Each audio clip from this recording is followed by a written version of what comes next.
Seorang polisi lalu lintas melakukan pengawalan pada sebuah mobil saat perjalanan. Momen itu viral di media sosial, diunggah salah satunya akun Instagram @indoviral8 Selasa 15 Februari 2022.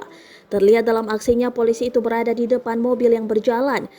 Ia mengendarai motor patwal sambil mencoba membuka jalan agar mobil dapat tetap berjalan dengan lancar. Tiba-tiba ia yang tadinya duduk sambil berkendara langsung berdiri, bahkan tak memegang setir motornya. Ia mengangkat tangan sambil dilambai-lambaikan seakan memberi kode untuk membukakan jalan pada mobil tersebut. Tak hanya itu, ketika bertemu dengan rekan seprofesinya saat membelokkan tangannya juga memberi kode. Aksinya tersebut menuai sorotan publik di media sosial. Sebagian besar mengungkapkan aksi dari polisi itu berbahaya ketika ditiru, bahkan bisa menyebabkan kecelakaan. Namun sebagiannya lagi juga mengungkapkan memuji atraksi sifat polisi. Tak diketahui kapan dan di mana lokasi kejadian tersebut.